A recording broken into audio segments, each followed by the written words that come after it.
Today I want to share with y'all two what I think are fascinating and interconnected ideas that will radically reshape our understanding of Torah and Mitzvos and also put into perspective what's the purpose of creation, what's the purpose of Genesis. The whole Parsha is so bizarre. 31 verses to describe all of creation. It's obviously not comprehensive and completely inclusive.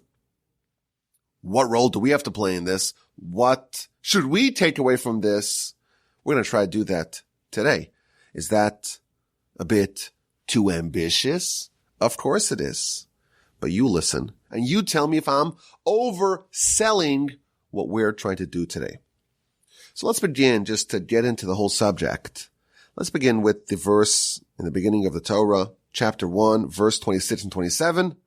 These verses essentially have mountains of commentary on them.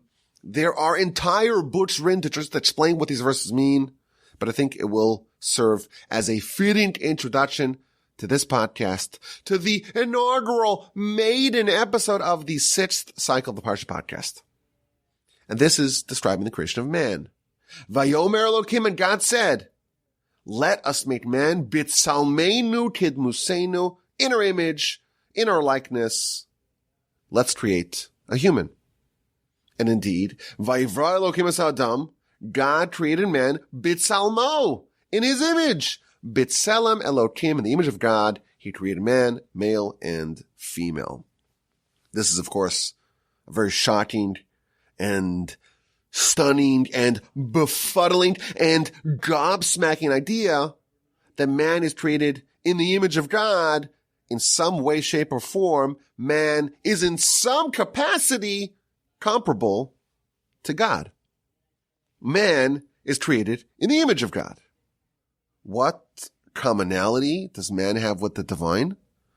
It's not immediately obvious from the verse what exactly is being conveyed here. Another oddity that will again help us edge into the subject of today is that after all the creations, it says a declaration, God saw that he made, or all that he made, and behold, it was good. Vayar Elokim ki tov, it was good. Yet with the creation of man, and man, as we know, is the ultimate purpose of the entirety of Genesis, there is no declaration, as there are by other themes, Vayar Elokim ki tov, God saw and behold it was good. There is no such declaration. Of course, raises some eyebrows. If man is the purpose of creation, and in every other aspect of creation, the Torah and the Almighty does declare that it was good, how come that declaration is omitted when it comes to the creation of man? So let's probe this subject a bit deeper. Are you ready? Let us begin. The Talmud in the book of Sanhedrin, page 38a. This is a Talmud we mentioned in the past. Still fascinating. The Talmud says, why was Adam created last? If you look at the creation, you have, of course, day 1, day 2, day 3, 4, 5, and 6. At the end of day 6, after all the animals and all the stars and all the galaxies and the heaven, the earth, the waters, the upper waters, the lower waters, the firmament, everything's done. The fish, the birds, the creepy crawlers, it's all done. The very last thing that the Almighty creates in the 6 days is man. Asks the Talmud, why was man created last? And the Talmud gives 4 answers, but the first answer is really a head scratcher. Why? Why was Adam created last? So that way the heretics should not say that God had a partner with him in creation. What an amazing idea. Had man been created on Tuesday, or Wednesday, or Monday, or Sunday, had man been created earlier, before the rest of creation, there would be a concern that the heretics would say, oh, God didn't create all those other things by himself. Man helped God. Man was God's partner. That would have been a concern. And therefore, in order to avoid that problem, God said, you know what? I'm going to make man last. And if he wasn't around by all those creations, no one could ever claim that man was the partner with God in making the birds and making the galaxies and making the fish and making the animals and making the creeper crawlers and making the sun and the moon and the various other constellations. No one can make such a claim anymore. Now, this is obviously a head scratcher because, wait a minute, what exactly is the concern? Man cannot be a creator. Why is there this concern? Why are we worried? Oh, if man came earlier, then there would be some legitimacy to the claim of the heretics to say that man helped God, man partnered with God. What's the concern?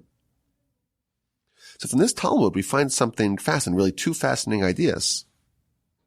Evidently, man can be a creator.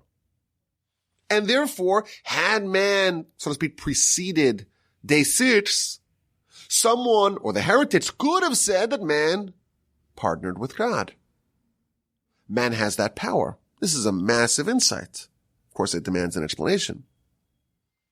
But it's evident from the Talmud that had man preceded day 6, there would have been some legitimacy, some grounds for the claims of the heretics that man aided God, man participated with God, man partnered with God in creation. What an astonishing idea. Man could be a creator to a certain extent. What does that mean? We have to explain. That's idea number 1 from this Talmud. But he isn't. He came last, and therefore he did not create the world or even aid God, partner with God, help God in any way. He came last. He came after everything was done. Now here's where it gets interesting. I found 3 sources in the Talmud and the Midrash that say explicitly that man indeed can partner with God. So again, the Talmud says that man was created last, so no one should claim that man partnered with God in creation. Yet I found 3 sources, and I will give you chapter and verse so you can look it up to make sure that I'm not pulling some wool over you. I'm not cheating here. There's no chicanery here. The 6th year of the Parsha Podcast is going to start with me giving you sources, chapter and verse, where to find what I'm saying, so you know it's legit. Don't trust me. Don't trust me. Don't get lulled into complacency and say, oh, Wolbe's been around for 5 years, read the Parsha Podcast. He's reliable. No. Check the sources. See if I'm making this up. Again, the Talmud, Sanhedrin 38a, says that the heretics claim, or would have claimed, that man partnered with God. Oh no, but that's not possible because man was created last. So we see from that man theoretically could be a creator. It's just that he wasn't around and therefore he couldn't have been a creator. Yet we found 3 sources that man indeed is a partner with God in creation.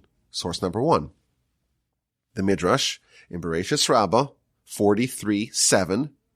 It's talking about Abraham and Abraham's kindness and benevolence and generosity and hospitality with the passerby. And it says that Abraham would be so welcoming to the passerby, and he would feed them and give them to drink. And when they finished, he would say, bless. And they would say, what do you mean bless? Who should I bless? What should I bless? How should I bless?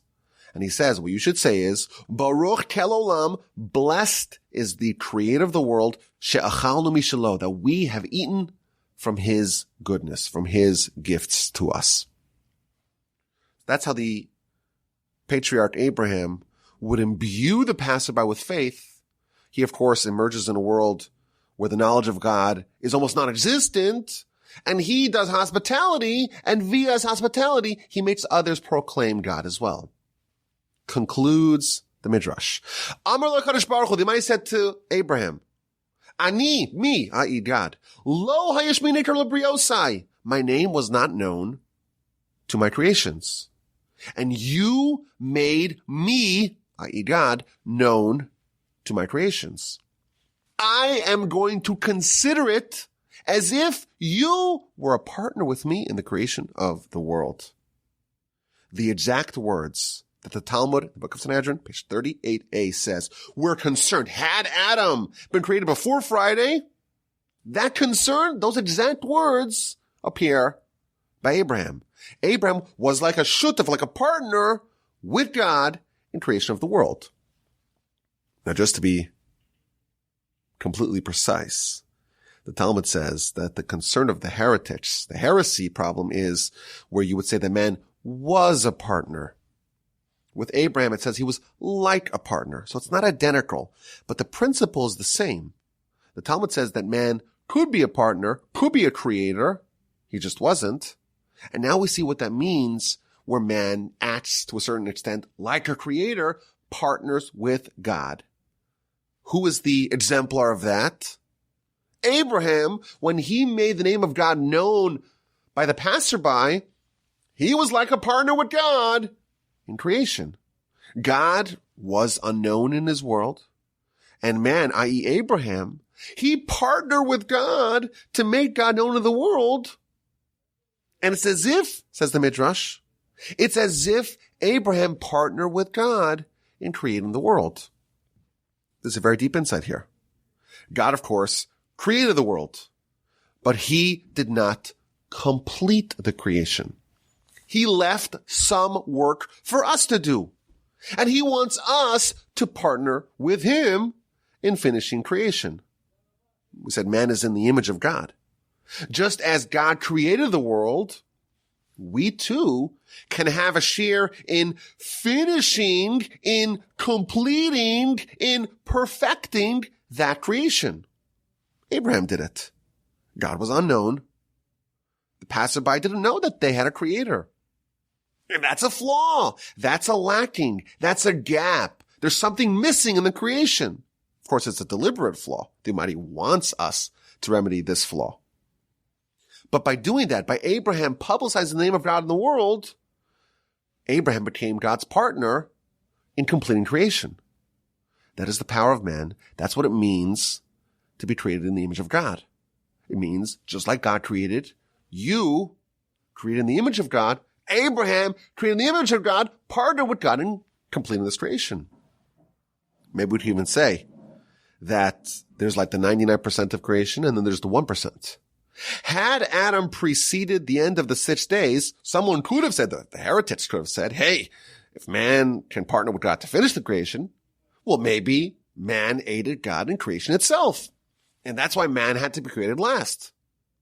99% of creation was done by God alone without man even existing at that time. But that last 1%, or maybe the 0.0000001%, is up to us to complete. We must complete creation. We must partner with God in finishing what he started. God wants us to be part of the 1%. That is the essence of man. That's what it means to be created in the image of God. God created a partner in creation. Now, is this a good thing or a bad thing? Well, the answer is that it's not yet determined. We get the choice. We have the free will to decide whether or not we're going to partner with God.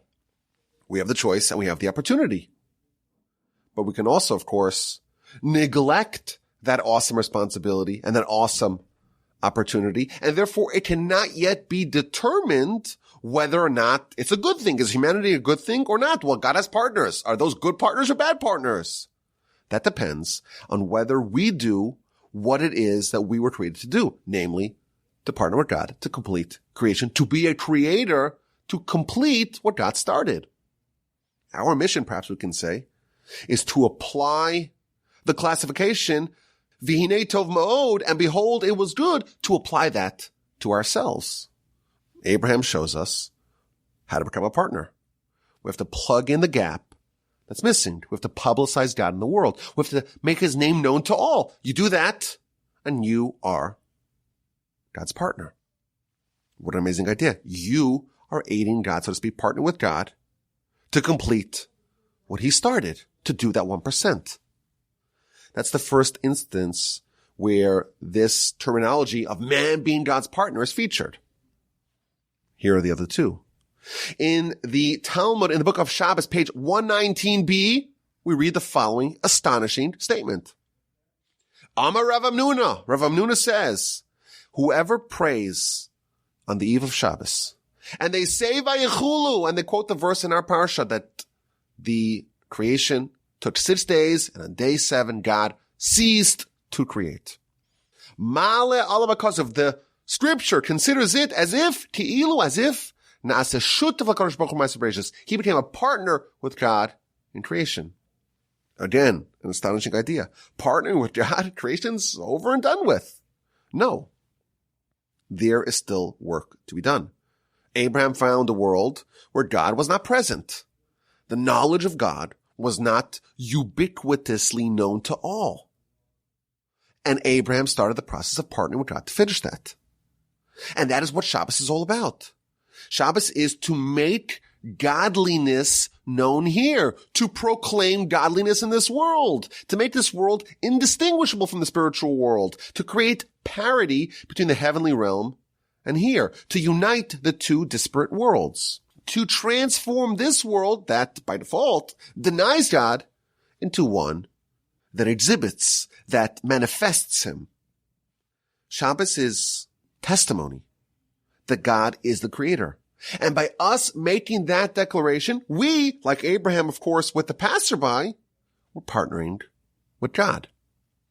That's the second source where this terminology is featured. The third source is in, again, the book of Shabbos, the Talmud book of Shabbos, page 10a. Kol dayan, every judge who judges a case brought before them completely to the truth, completely justly, completely righteously. Even if you do that only for 1 hour, says the Talmud, the Torah considers it as if you became a partner with God in Genesis, in creation. And it brings a source. It says over here by Moses, that Moses judged the nation from morning to evening. And it says by creation, by Genesis, the God, Vayiher Vayiboker, it was morning, it was evening. Oh, we find out from that by judging righteously, it is equivalent to a certain extent to creation. What does this mean? It's the same principle. There's a dispute. There is a court case. There is uncertainty. There is opacity. And a judge's role is to illuminate what the will of God is in this case. He is tasked with revealing what the will of the Almighty is. In effect, he is bringing God into an area where there was a dispute that was challenged. The principle, the will of the Almighty was not agreed upon by all, and the judge infuses the knowledge and the recognition of the will of God into this case, and that's very similar to Shabbos, very similar to what Abraham did. You are infusing godliness into this world. And Moses, of course, did that. Moses, as, of course, the exemplar, as the paradigmatic example of a judge who was righteous, he was a partner with God. So maybe we can even say we have 3 levels. With respect to Shabbos, the book of Shabbos, page 119, if someone makes a declaration of Shabbos, that is personal testimony that God exists. And that makes you a partner. And then you have righteous judgment. That's when someone is enacting the will of God in this world, like Moses did, making sure that the world operates in accordance with the divine will. And that too is partnering with God. And then there's the third example, which is exemplified by Abraham, publicizing the name of God in the world, making others aware of this grand principle, and that too renders a person into a partner. In all of these 3 instances, man is partnering with God. Man is actualizing man's superpower of being created in the image of God. Man is determining that it is kitov, that behold, it is good that he was created. Regarding God's partners, it can be definitively said, behold, it was good. Now, there are some amazing perks of partnership. If you are God's partner, there's some amazing benefits that you get. The Talmud says, in the book of Shabbos, again, page 63a, a person who does a mitzvah, again, the fulfillment of God's will, another example of partnering with God. If someone does a mitzvah as it is written, as it was instructed, says the Talmud, afilu HaKadosh Baruch Hu gozer gzeira, even if God decrees a decree, hu mevatla. That person who does a mitzvah can annul that decree. And it quotes a series of verses. Umi yomer lo ma ta'aseh. One verse says, and who could tell God what to do? And a subsequent verse says, shomer mitzvah lo yeda davara. So Rashi explains what this means is, who can dictate to God and tell God what to do? Someone who is observant of the mitzvos. What an amazing idea. God renders a decree, and a person who does mitzvos can annul that decree. This sounds heretical, right? This sounds like crazy. But again, I'm telling you where it says. Chapter, verse, the book of Talmud, Shabbos, page 63a. What this means is that you can tell God what to do, provided that you are his partner. God's partners have a say. They cannot be ignored. An amazing idea. Man can override God. God wants to make a decree. You say, no, I'm sorry. Why? Because I'm a partner. You created the world. You left me some work to do as well. And therefore, if I do that, as exemplified in this example, someone who does a mitzvah as it's intended, I'm a partner with you. And a partner has a say as well. Of course, the vast majority of humanity are not partners. They're not partners with the Almighty. And therefore, they hold no sway over the divine decisions. This is the reason why, by the way, people traditionally go to the righteous for blessings. Someone's righteous. They indeed are a partner with the Almighty, and therefore they carry weight in determining what will happen to people. God makes a decree, and the tzaddik, the righteous person, can annul it. Most people, the vast majority of humanity, they're not partners. We call them maybe extras. They're extras. They're bystanders of creation. Regarding them, it cannot be definitively said that their creation was good. They are not utilizing and implementing and actualizing their superpower of being created in the image of God. They have not yet actualized that, and therefore they really carry no sway. What an amazing idea. God created the world, but left it a bit rough, a bit unpolished, a bit unfinished. The world is still not perfect because his presence is not tangible and palpable to all. We need to finish the job. We are his partners in finishing creation. Now, there's another source I want to just throw out there. The Maharal, in the book called Tiferes Yisrael, chapter 69, he goes a bit further. He says, in every aspect of creation, man needs to complete and process and develop, so to speak, what God started, what God created. Every mitzvah that we do, we're elevating and perfecting and completing an aspect of creation. And what happens when we're done? What happens when we've partnered with God to such a degree that we have completed creation? When the world is perfected, we have a name for that. The name for that, of course, is Messiah. And isn't it noteworthy that the three instances in the literature where it talks about people partnering with God, well, one example is Abraham, and the second example is Moses, and the third example is someone who keeps Shabbos. And the Talmud tells us that keeping Shabbos, that is the way to effectuate, to beget, to bring about Messiah. And we know, this is a principle we spoke about in the past, that there are three levels of revelation. The first revelation is Abraham. He was the first one to partner with God. The next level of revelation is Torah, Sinai, is Moses. And the final level of revelation is Messiah.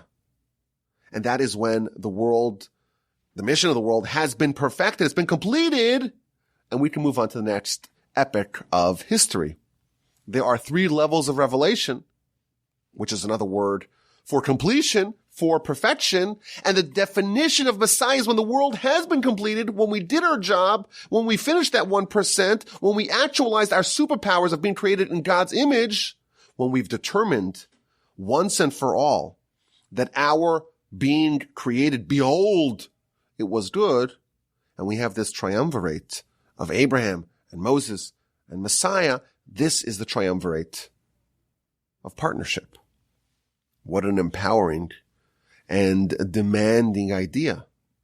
There is unfinished business for us to do. We must fix the world with the kingdom of God. 99% of the world has been done by God alone. In that, he had no partner. Adam was created afterwards with the responsibility, with the mission to finish the 1%. We must do that. As Jews, we are told, we are trained, Chaviv in Yisrael, praiseworthy is Israel. We have the greatest implement, the greatest tool of creation. We have the Torah. We were given the Kli Chemda, the precious tool that they might have used to create the world. We have Torah. We are armed, not just with being created in the image of God as any other human, but we have the superpower. We actually have the knowledge of exactly what we need to do to complete that. That was given to us. Every mitzvah that we do forever changes the world and all the other spiritual worlds as well. We must partner with God. I want to take this a step further. After all, it's the first maiden episode of the 6th cycle of the Parsha Podcast. I have to give you something really juicy and meaty. And by the way, there's even more of that yet to come in the Exquisite Insight segment of the podcast. And of course, I had less time to edit, less time to work on it, so I'm going to give you more than I would typically give you. Listen to this. Chapter 5, verse 1. Zeh Sefer Toldos Ha'adam. This is the book of the Chronicles of Adam. What this means, Rashi tells us, what this means is, this is the family, the lineage, the progeny of Adam. And then Rashi adds, Umidrashi Agada. And if you want to look at the Agadic Midrash, Yesh Rabbim, there's a lot of Agadic Midrash literature on this verse. What exactly means this is the book of the Chronicles of Adam.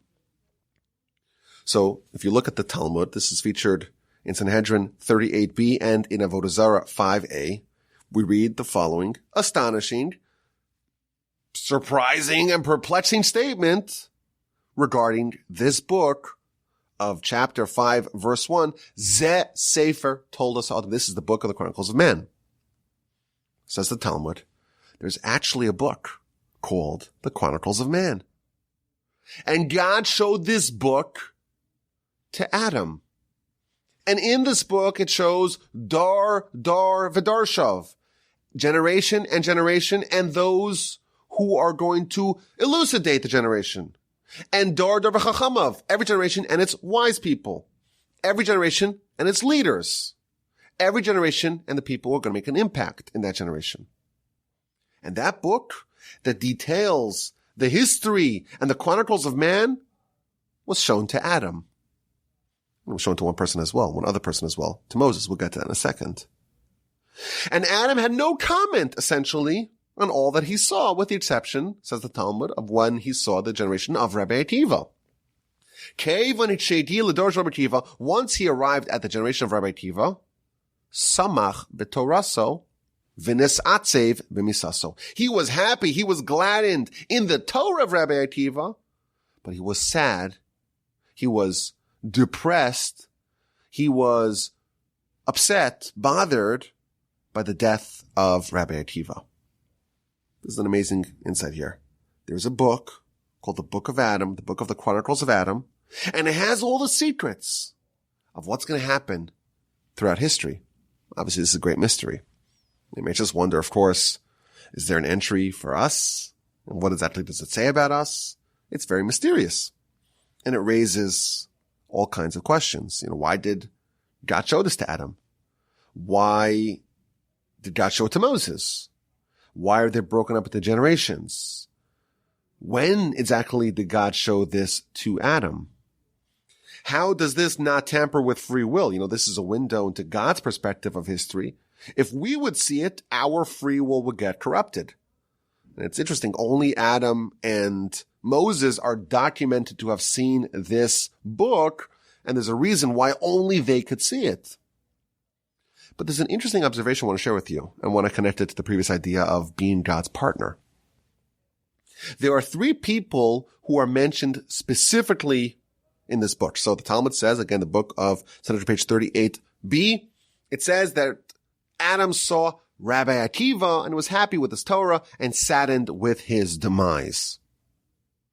In the Zohar, this is Bereishis 55a, it says that Adam saw David, and he saw that David was going to die in childbirth, and he dedicated or conveyed 70 years of Adam's life were apportioned to David, and that's why David lived to be 70. And Adam, who was supposed to live to 1,000, died 70 years prior to his intended date of death at the age of 930. Of course, this is very interesting that Adam was so concerned about David. Adam was so worried about David dying in childbirth, and he felt so connected to him, he was willing to apportion 70 years of his life to David. And of course, it raises other questions. What's at least the mechanism of giving over years of your life to someone else? So what's the nature of conveying life years to someone else? But we have Rabbi Akiva being featured. We have David being featured.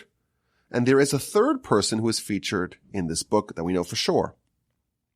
The Midrash tells us that Moshe saw the same book. And again, in this book, Dar V'Shoftov, every generation and its judges, every generation and its teens, every generation and its wise people, every generation and its leaders, every generation and those who teach and those who enforce and those who are the financial leaders of the nation. And even, we're told in the Midrash, every generation and its thieves and its crooks and its wicked people, every generation and its prophets. But the Ramban tells us that when Moshe was told to go build the Mishkan, the tabernacle, God tells him, I want you to use a young boy named Bezalel to be your lead contractor. And the verse says, Re'ei tarasi b'shem Bezalel ben Ur mechur. See, look, visualize Bezalel. Says the Ramban, quoting from a Midrash, God showed Moshe the book of Adam. And in the book of Adam, it says there's going to be a generation in which the Mishnah is built, and it's going to be built by Bezalel ben Uri ben Hur from the tribe of Judah. So we have three people who are mentioned specifically in this book: King David, Bezalel, and Rabbi Akiva. And I want to speculate with y'all on this maiden episode of the 6th cycle of the Parsha Podcast. I want to speculate with y'all that these three people really represent the idea of partnering with God in this world. Think about it.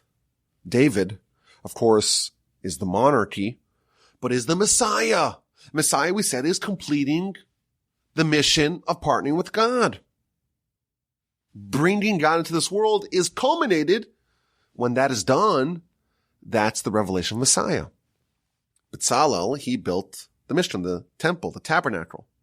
That is a terra firma representation of God. It's a domicile for God here. It's actually fixing, remedying the same problem that Abraham was working on. People don't know about God. That is actualized in the Mishkan, the tabernacle. And Rabbi Akiva, he is the father of the oral Torah. Talmud says that all of oral Torah that we have came to us via Rabbi Akiva. Rabbi Akiva is to oral Torah what Moshe is to written Torah.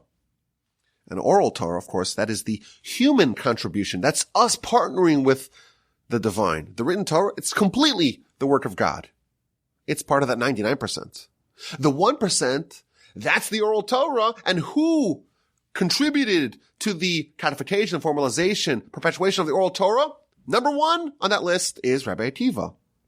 So these three people represent more than anyone else the greatest examples of realities in this world of exhibiting God, of making this world a domicile for God, of bringing God and Torah and God's presence in this world. That is the book of Adam. That's the story and the destiny of Adam. Adam was created and it wasn't determined that it was good. Why? Because we don't know if it will be good. The book of Adam, that is the story. That is the mission. That is the mandate. That is the destiny of Adam to complete the world, to partner with God and complete what he started. And Adam is really worried about this. He's really worried about David. What's going to be if David is born, dies right away? Well, then there's going to be a flaw that's going to be unremediable because Messiah won't exist, because the Davidic line won't exist. He's saying, I'm willing to give up anything in order to be determined about us, about humanity, that behold, it is good, that we're living up to the mission that we have, that we are indeed utilizing the superpower of being created in the image of God. What an amazing idea. What a way to start the Parsha Podcast 5782. What a way to start the 6th cycle. What a way to start the Torah. We were created with powers unrivaled by even the angels. We're created in the image of God. The Almighty expects of us to complete what he started. He did almost everything, but there is a little bit of polish for us to do. He wants us to bring his name in the world, to perfect the world, to fix the world. That is our mission. And by doing that, it can be said upon us that God saw us and behold, it was good. Let us be partners and not extras. Now, before we get to the new segment of Exquisite Insights, I want to just answer the question of the last A&Q of last year. We asked the question, why, when the Torah is eulogizing Moshe and delineating all his great qualities and all his great attributes and all the amazing things that he did for the Jewish people and for the world, why does it throw in this barb that when they mourned him, it wasn't quite like the mourning given to Aaron? It seems inappropriate to have a little bit of criticism, even though it's, of course, we take it. Of course, we take only being mourned by the males of Israel, not the females. We take it, but still it seems inappropriate when the Torah is praising Moshe to have a little bit of critique, or at least to say he's not as great or wasn't as beloved as Aaron. So the Maril Diskin, who was the chief rabbi of the town of Brisk and eventually Jerusalem, he said an amazing idea, a very famous idea that he said about this question. He says, actually, the Torah is praising Moshe. The Torah is praising Moshe by saying that he was a complete leader, and even though some of his decisions were unpopular, he did them nonetheless. The fact that not everyone wanted to mourn Moshe, that is indeed one of Moshe's accolades.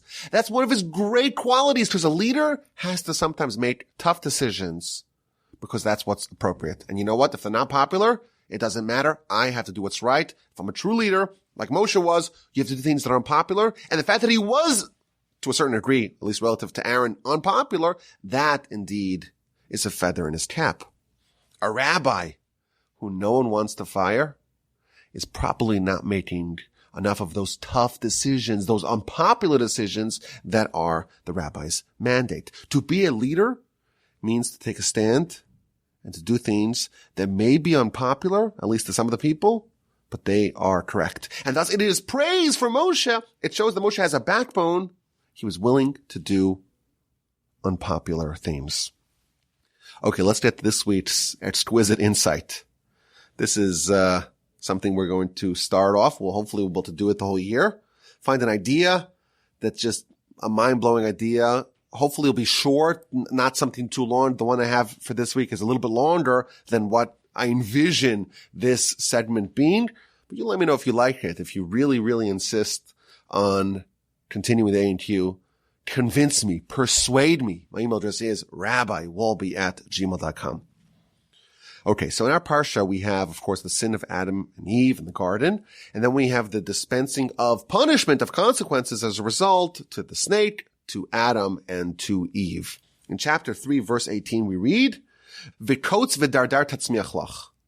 There will be thorns, there will be thistles that will spread out. You'll have to weed the fields. You're trying to plant, you want wheat, you want barley, and you get all kinds of other things that are not edible. You got to pluck them all out.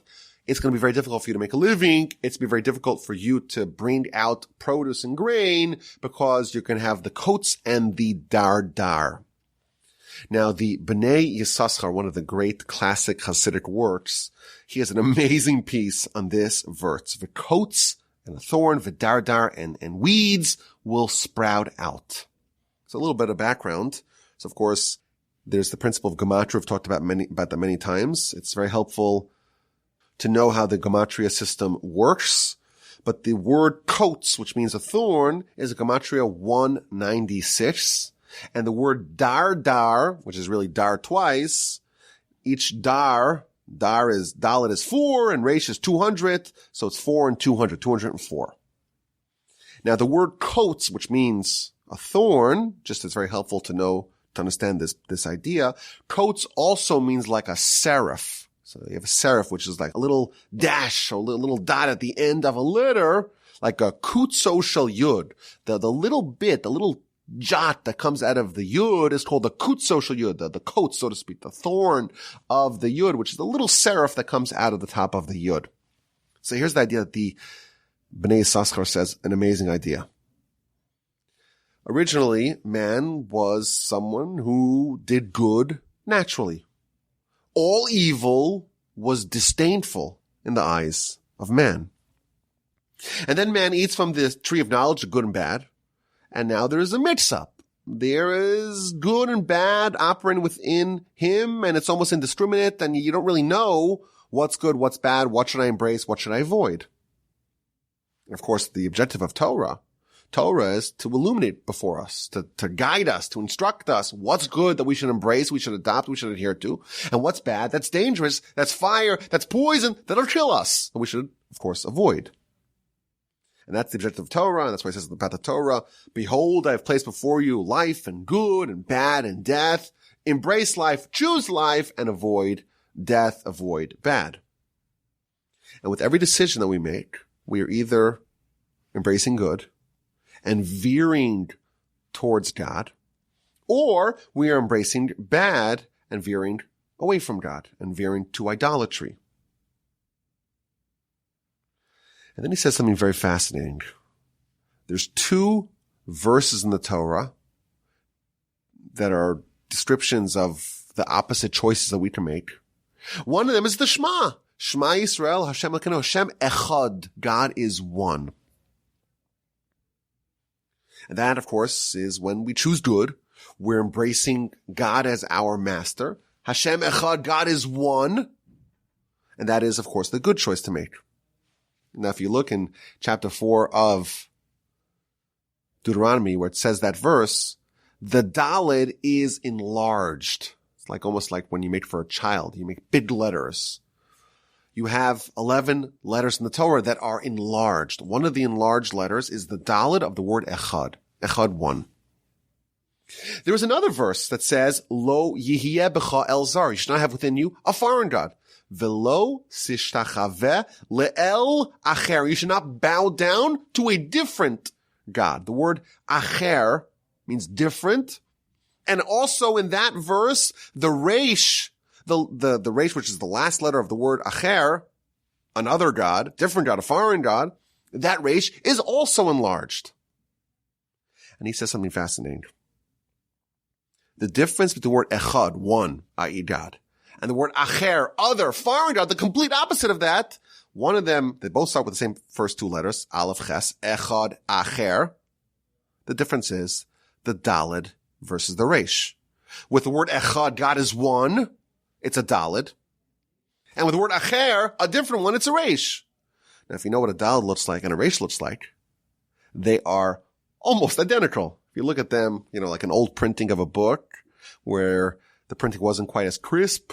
Sometimes the daled looks like a resh looks like a daled. The only difference between the 2 is that, both of them have a vertical line, and then at the top of the vertical line, you have a line going to the left. The difference is that a daled also has a little serif going to the right as well, whereas the resh does not have that. They're almost identical in how they look.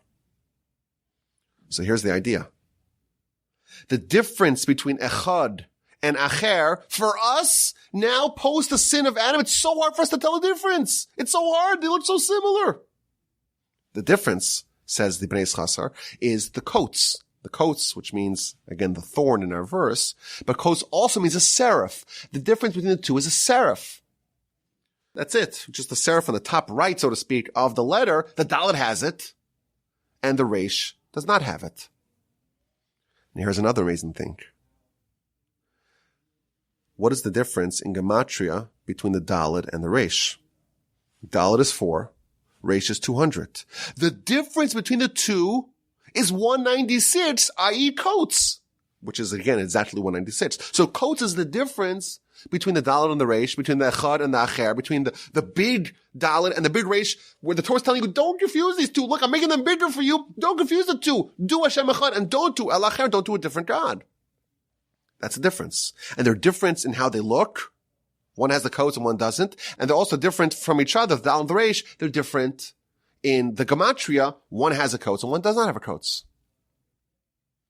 And the Torah is telling us, now the consequences of Adam's sin is that there's coats vidardar. Dardal means Dalet Resh, Dalet Resh. We are going to confuse the Dalet with the Resh and the Resh with the Dalet.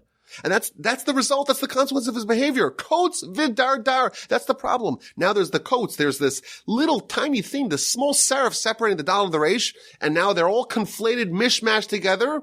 And now the dardar, we have this dardar, which is, again, it literally means the weeds, but the Dalet and the Resh are now helplessly entangled. It's a big problem. We don't know, are we doing Hashem Echad? Are we following the will of God? Are we doing just good?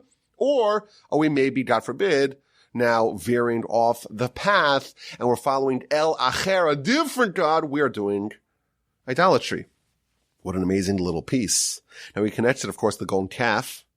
Lech raid, with the sin of the golden calf, God tells Moshe, go descend. The word raid is a resh and a dalet, the same two letters of dar dar. And he connects to two. Of course, in the past we've spoken about how the sin of the golden calf is emblematic of the sin of Adam. It's the conflation of the resh and the dalet. And the Torah is telling us, hey, I'm taking these letters, I'm making them really big. Don't get them confused. Make sure you, so to speak, undo the dardar, the coats and the dardar of Adam. No, you should embrace Hashem Echad, and you should eschew El Acher, a different God. What are your thoughts? Do you like this new format? Send me an email regardless. My email address is rabbiwolbe@gmail.com. Thank you for being here. Thank you for your incredible support throughout the years and for being with me, persevering for the first episode of the Sitch Cycle of the Parsha Podcast. Have an amazing rest of your day and a fabulous Shabbos. And may this be a year of tremendous blessing to all of us in the Parsha Podcast family.